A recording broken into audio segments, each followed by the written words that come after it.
అందరికీ నమస్తే. నేను మీ జర్నలిస్ట్ ప్రేమ్. ఈరోజు విషయం ఏందంటే జూబ్లీ హిల్స్ ఉప ఎన్నిక. అసలు ఈ జూబ్లీ హిల్స్ ఎన్నికల్లో ఎవరు గెలవబోతున్నారు? అసలు ఈ జూబ్లీ హిల్స్ ఉప ఎన్నిక ఏ విధంగా ఉండబోతుంది? మనకున్న అవగాహన మేరకు మనము కొంత విశ్లేషణ చేసే ప్రయత్నం చేద్దాం. ఫస్ట్ ఆఫ్ ఆల్ మనము తీసుకున్నట్లయితే ఫస్ట్ కాంగ్రెస్ పార్టీని తీసుకుందాం. అసలు కాంగ్రెస్ పార్టీకి ఉన్న బలం ఏంది? బలహీనతలు ఏంది? కాంగ్రెస్ పార్టీ గెలిచే అవకాశం ఎంతవరకు ఉంది? అనేది చూసుకుందాం ఫస్ట్.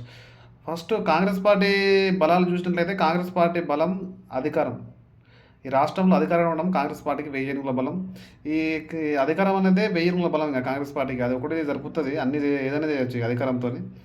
కాకపోతే ఇంకొన్ని ఉన్నాయి, అవి కూడా చెప్తా. కాంగ్రెస్ పార్టీకి ఇంకోటి ఇప్పుడు రాష్ట్రంలో బలంగా నడుస్తున్నది ఏంటంటే బీసీ వినాదం అనేది, బీసీ ఉద్యమం అనేది ఒకటి బలంగా నడుస్తుంది.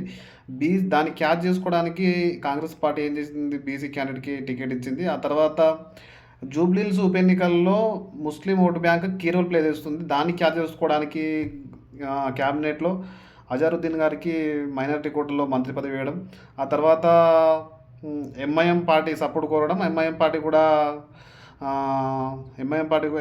కూడా కాంగ్రెస్ పార్టీకి సపోర్ట్ చేయడం, ఇవి ప్రధాన అంశాలు కాంగ్రెస్ పార్టీ ప్లస్ పాయింట్స్. ఆ తర్వాత రేవంత్ రెడ్డి గారు కూడా వచ్చి రోడ్ షోలు నిర్వహించడం, ఆ తర్వాత ఈ రాష్ట్రంలో ఉన్న నాయకత్వం, ఆ తర్వాత అధికార యంత్రాంగం మొత్తము జూబ్లీహిల్స్ పనిచేయడం, ఇది కాంగ్రెస్ పార్టీకి ప్లస్ పాయింట్. మరి వీక్నెస్ పాయింట్ ఏంటంటే కాంగ్రెస్ పార్టీ క్యాండిడేట్ పైన రౌడీ షీటర్ అనే ఒక ఆరోపణ ఉండడం, ఆ తర్వాత కాంగ్రెస్ పార్టీ బీసీలకు 42% రిజర్వేషన్ ఇస్తా అని ఇవ్వకపోవడం, అది దాన్ని కవర్ చేసుకోవడానికి బీసీకి అంటే బీసీ క్యాండిడేట్కి టికెట్ ఇచ్చిందని అని కొంత అది బీసీలు అనుకోవడం, ఆ తర్వాత గతంలో జరిగిన జనరల్ ఎలక్షన్లో కాంగ్రెస్ పార్టీకి జిహెచ్ఎంసీ పరిధిలో ఒక సీటు కూడా రాకపోవడం, ఇవి కాంగ్రెస్ పార్టీకి వీక్నెస్ పాయింట్గా మారచ్చు. ఇంకా ఇంకా ప్లస్ పాయింట్లు అంటే కాంగ్రెస్ పార్టీకి రాష్ట్రంలో ఉన్న సిపిఎం కావచ్చు, సిపిఐ, టీజేఎస్ పార్టీ కూడా సపోర్ట్ చేస్తుంది. ఎందుకంటే ఎమ్మెల్సీ గతంలో కోదండరాం సార్ కూడా ఎమ్మెల్సీ పదవి ఇచ్చారు, ఆయన కూడా సపోర్ట్ చేస్తుండు. అది మధ్యలో మళ్ళీ సుప్రీంకోర్టు కొట్టేసినప్పటికీ మళ్ళీ ఇస్తారనే ఒక అపోహతోనే ఆయన కూడా సరే సపోర్ట్ చేస్తుండే. అది కాంగ్రెస్ పార్టీకి ఉన్న విశ్లేషణ. సరే, ఇప్పుడు మనం మరి కాంగ్రెస్ పార్టీకి ఎంతవరకు ఉంది గెలుపు అవకాశాలు ఇవన్నీ చూస్తుంటే, ఇప్పుడు అధికారం అనేది ఉంది కాబట్టి వీళ్ళంతా యంత్రాంగం పనిచేస్తుంది కాబట్టి మ్యాక్సిమం కాంగ్రెస్ పార్టీకే గెలిచే అవకాశం ఉంటుంది. ఇది లాస్ట్కి చెప్పాలి కానీ ఇప్పుడే చెప్తున్నా. ఇక నెక్స్ట్ బీఆర్ఎస్ పార్టీ చూసుకున్నట్టయితే జిహెచ్ఎంసీ పరిధిలో మ్యాక్సిమం ఈ ఎంఐఎం, ఆ తర్వాత గోషామల్ సీట్ ఒకటి మినహాయిస్తే మిగతా అన్ని సీట్లు బీఆర్ఎస్ఏ గెలిచింది. జనరల్ ఎలక్షన్లో బీఆర్ఎస్ ఓటు బ్యాంకు స్ట్రాంగ్గా ఉన్నమాట వాస్తవం జిహెచ్ఎంసీ పరిధిలో. గతంలో అక్కడ జూబ్లీహిల్స్ ఎన్నికల్లో బీఆర్ఎస్ క్యాండిడేట్ అయినటువంటి మాగంటి గోపీనాథ్ గారు గతంలో 2 సార్లు బీఆర్ఎస్ నుండి గెలవడం జరిగింది. 2018, 2023లో. 2014లో టీడీపీ పార్టీ నుండి గెలిచినప్పటికీ టీడీపీ పార్టీలో గెలిచినప్పుడు 50,000 మెజార్టీ వచ్చింది. రీసెంట్గా 2023లో 80,000 ఓటు బ్యాంక్ వచ్చింది.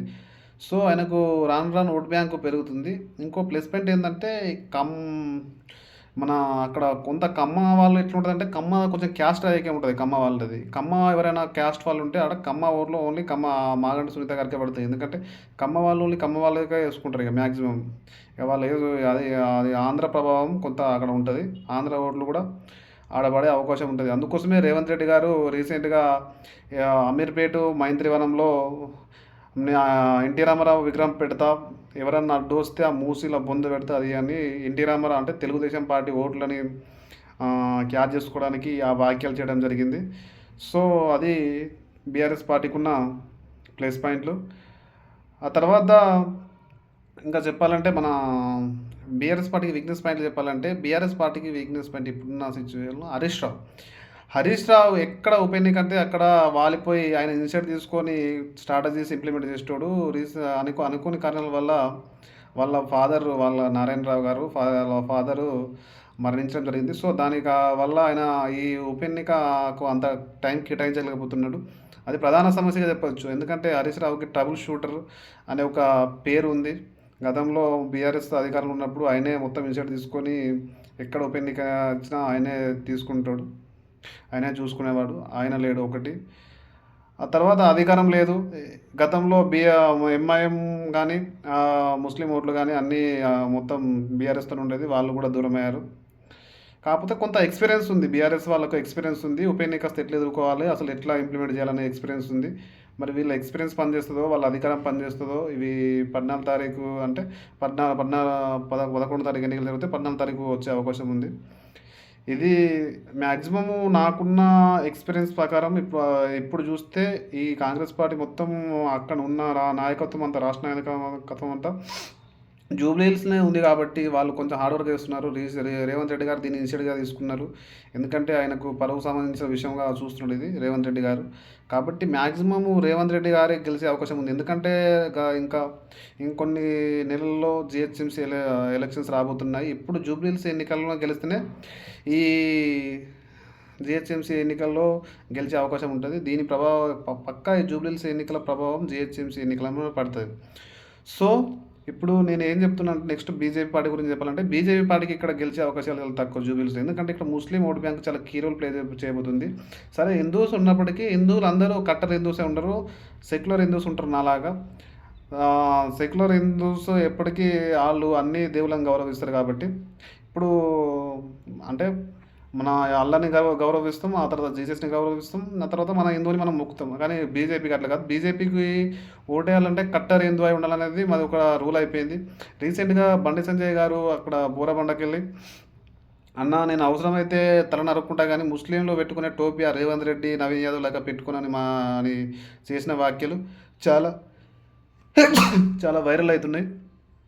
సో అక్కడ కొంత కట్టర్ హిందూస్ కొంతవరకు బీజేపీకి కోసము ప్రయత్నం చేసినప్పటికీ బీజేపీ గెలుపు అవకాశాలు అనేది జూబ్లీ హిల్స్లో. అది ఇంకోటి చెప్పాలంటే కిషన్ రెడ్డి గారి కాన్స్టిట్యున్సీ, అది పార్లమెంట్ కాన్స్టిట్యున్సీ.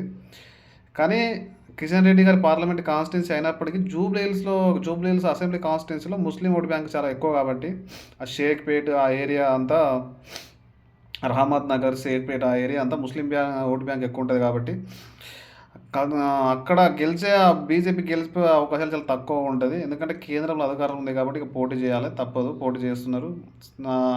లంకల దీపక్ రెడ్డి గారు పోటీ చేస్తున్నట్టు బీజేపీ నుండి. సో ఇక ఎట్లాగో బీజేపీకి థర్డ్ ప్లేస్ వచ్చే అవకాశం ఉంది నాకు తెలిసి. బీఆర్ఎస్ సెకండ్ ప్లేసు, అంటే ప్రధానంగా బీఆర్ఎస్ కాంగ్రెస్ మధ్యనే ప్రధాన పోటీ ఉండబోతుంది. ఎవరు గెలిచినా చాలా తక్కువ మార్జిన్తోనే గెలిచే అవకాశం ఉంటుంది. నాకున్న ఇన్ఫర్మేషన్ ప్రకారం, నేను చేసిన అనాలిసిస్ ప్రకారం కాంగ్రెస్ గెలిచే అవకాశమే ఉంది. రీసెంట్గా రేవంత్ రెడ్డి గారే 30 ఓట్లు, అంటే ఆయననే చాలా, అంటే ఒక రేవంత్ రెడ్డి గారే 30,000 ఓటు బ్యాంక్తోని గెలుస్తున్నాం అంటున్నారు. యాక్చువల్లీ మాట్లాడేది ఎట్లుండాలంటే అధికారంలో ఉన్న పార్టీ అన్ని సవలతులు ఉంటాయి వాళ్ళకు. 1,00,000 ఓట్ల మెజార్టీతో గెలుస్తామని చెప్పేది పోయి 30,000 ఓట్లతో గెలుస్తామని చెప్తుండు. అంటే ఆయనకే, అంటే నేనేం చెప్తున్నా అంటే ఆయన మొత్తం వాళ్ళందరూ ఎక్స్పీరియన్స్. సరే ఎవరు గెలిచినా 5,000-10,000 ఓట్లతో గెలుస్తారు. ఎందుకంటే చాలా టైట్ ఎలక్షన్ ఉండబోతుంది ఇది అసలు బీఆర్ఎస్కి బీజేపీకి. నాకు తెలిసి 5,000-10,000 ఓట్లతోని మన కాంగ్రెస్ గెలిచే అవకాశం అయితే ఉంది. ఇంకోటి ఏంటంటే నిరుద్యోగ సమస్య అనేది చాలా ప్రధాన సమస్య అయిపోయింది రాష్ట్రంలో. ఆ నిరుద్యోగులు ప్రధానంగా ఓయూ నుండి అస్మా అని ఓయూ లీడర్, ఆమె కూడా కాంటెస్ట్ చేయడం జరుగుతుంది అక్కడ జూబ్లీ హిల్స్లో. తను కూడా ముస్లిం క్యాండిడేట్ కాబట్టి కొంత ముస్లిం ఓటు బ్యాంక్ని చీల్చే అవకాశం కూడా లేకపోవచ్చు.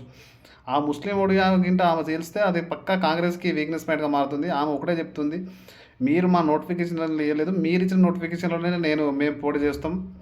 సో నేను పోటీ చేస్తున్నా, మీరు కాంగ్రెస్కి ఆమె చెప్పడం ఎట్లా ఉందంటే, నేను కొన్ని వీడియోస్ చూసినా, మరి అది ఆమె ఏం చెప్పినా తెలియదు. కానీ మీరు కాంగ్రెస్కి మాత్రం ఓటు వేయకండి, మా పరిస్థితి చాలా దారుణంగా ఉందని ప్రచారం చేస్తుంది. ఆమె గిట్ట సక్సెస్ అయితే ఆమె ఒక 10,000-15,000 ఓట్లు గిట్ట చేరితే అది కాంగ్రెస్ పార్టీ ఓటమికి దారితీస్తుంది కంపల్సరీ.